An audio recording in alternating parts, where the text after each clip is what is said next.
I'm Nathan, and welcome to Stories with a Twang. For today's episode, we're going to start getting into the Halloween spirit with a classic ghost story. It's called How He Left the Hotel by Louisa Baldwin, and it was included in her anthology The Shadow on the Blind and Other Ghost Stories from 1895.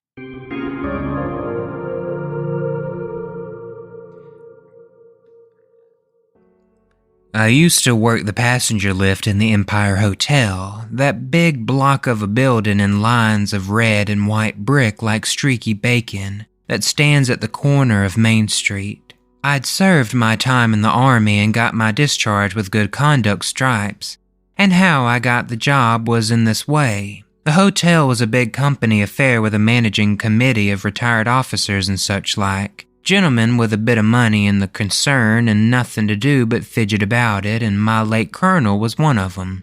He was as good-tempered a man as ever stepped when his will wasn't crossed, and when I asked him for a job, "Mo," says he, "you're the very man to work the lift at our big hotel. Soldiers are civil and businesslike, and the public like 'em only second best to sailors. We've had to give our last man the sack, and you can take his place."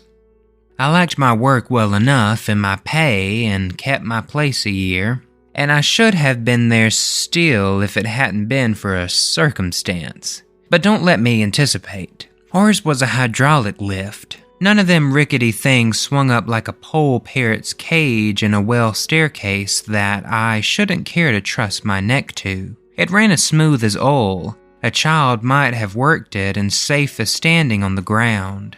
Instead of being stuck full of advertisements like an omnibus, we'd mirrors in it, and the ladies would look at themselves and pat their hair and set their mouths when I was taking them downstairs dressed for an evening.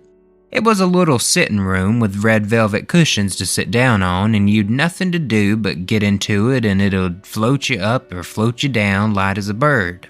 All the visitors used to lift one time or another, going up or coming down.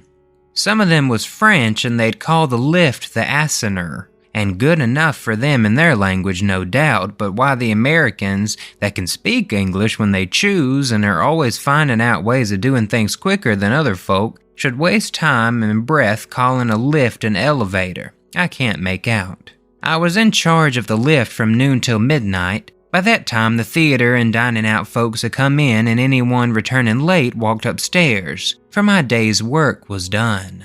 One of the porters worked the lift till I came on duty in the morning, but before 12 there was nothing particular going on, and not much till after 2 o'clock. Then it was pretty hot work with visitors going up and down constant, and the electric bell ringing you from one floor to another like a house on fire. Then came a quiet spell while dinner was on, and I'd sit down comfortable in the lift and read my paper, only I mightn't smoke, but nobody else might neither, and I had to ask for a gentleman to please stop smoking in it. It was against the rule. I hadn't so often to tell English gentlemen, they're not like foreigners that seem as if their cigars are glued to their lips. I always notice faces as folks got into the lift, for I've sharp sight and a good memory, and none of the visitors needed to tell me twice where to take them. I knew them, and I knew their floor as well as they did themselves. It was in November that Colonel Saxby came to the Empire Hotel. I noticed him particularly because you could see at once that he was a soldier. He was a tall, thin man about 50 with a hawk nose, keen eyes, and a gray mustache, and walked stiff from a gunshot wound in the knee. But what I noticed most was the scar of a saber cut across the right side of his face. As he got into the lift to go to his room on the 4th floor, I thought what a difference there is among officers. Colonel Saxby put me in mind of a telegraph post for height and thinness, and my old colonel was like a barrel in uniform, but a brave soldier and a gentleman all the same. Colonel Saxby's room was number 210, just opposite the glass door leading to the lift, and every time I stopped on the 4th floor, number 210 stared me in the face. The colonel used to go up in the lift every day regular, though he never came down in it but I'm coming to that presently. Sometimes when he was alone in the lift, he'd speak to me. He asked me in what regiment I'd served and said he knew the officers in it, but I can't say he was comfortable to talk to. There was something standoff about him, and he always seemed deep in his own thoughts. He never sat down in the lift. Whether it was empty or full, he stood bolt upright under the lamp, where the light fell on his pale face and scarred cheek. One day in February, I didn't take the Colonel up in the lift, and as he was regular as clockwork, I noticed it. But I supposed he'd gone away for a few days, and I thought no more about it. Whenever I stopped on the 4th floor, the door of 210 was shut, and as he often left it open, I made sure the Colonel was away.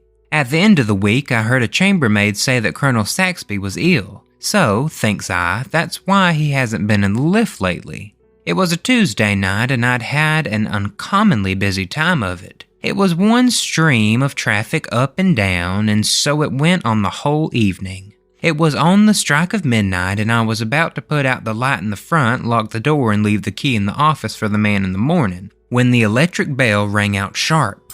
I looked at the dial and saw I was wanted on the 4th floor. It struck 12 as I stepped into the lift. As I passed the 2nd and 3rd floors, I wondered who it was that had rung so late, and thought it must be a stranger that didn't know the rule of the house. But when I stopped on the 4th floor and flung open the door of the lift, Colonel Saxby was standing there wrapped in a military cloak. The door of his room was shut behind him, for I read the number on it. I thought he was ill in his bed, and ill enough he looked, but he had his hat on, and what could a man that had been in bed 10 days want with going out on a winter midnight? I don't think he saw me, but when I'd set the lift in motion, I looked at him standing under the lamp, with the shadow on his hat hiding his eyes, and the light full on the lower part of his face that was deadly pale, the scar on his cheek showing still paler. "Glad to see you're better, sir," said I. But he said nothing, and I didn't like to look at him again. He stood like a statue with his cloak about him, and I was downright glad when I opened the door of the lift for him to step out in the hall. I saluted as he got out, and he went past me toward the front door.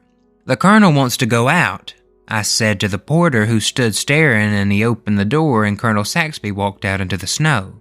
"That's a queer go," he said.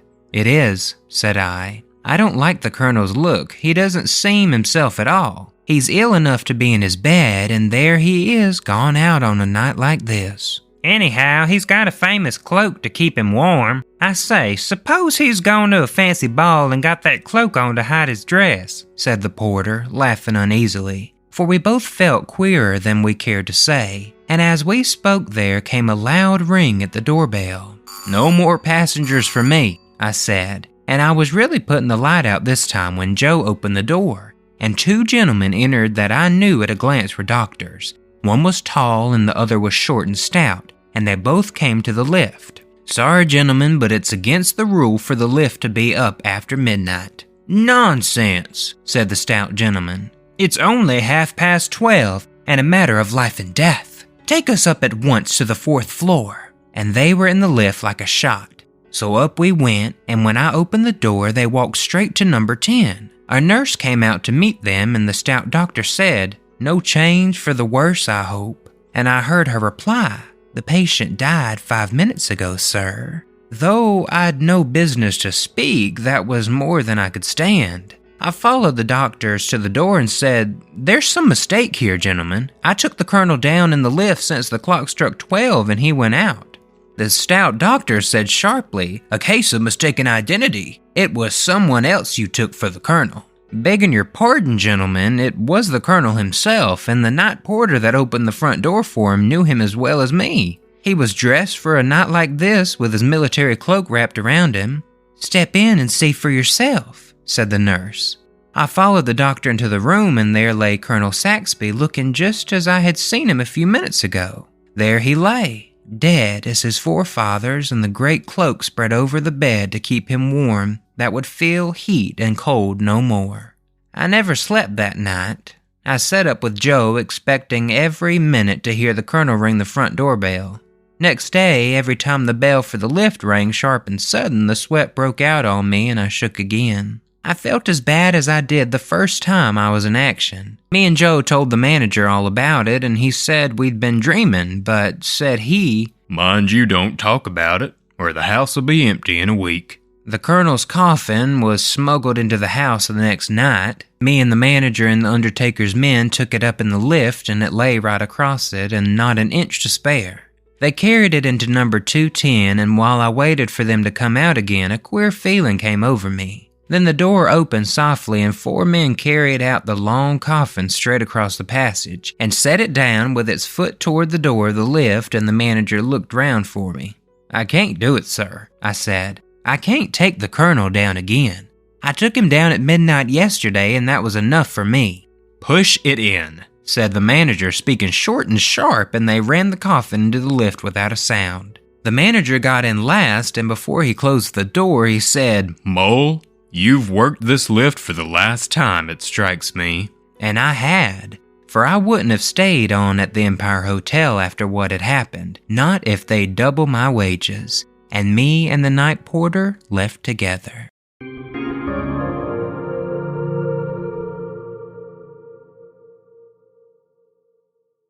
Alright everyone, that's it for this week's story. I hope you all really enjoyed this classic ghost story. If you would like to hear more like these on the show, please let me know on social media or send me an email at storieswithatwang@gmail.com.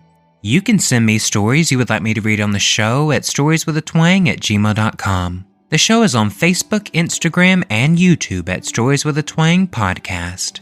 It would mean an awful lot if you could rate and review the show wherever you listen, and don't forget to share with your friends and family as well. It could really help the show grow. I hope you all have a wonderful week, and until next time, remember that a little twang goes a long way.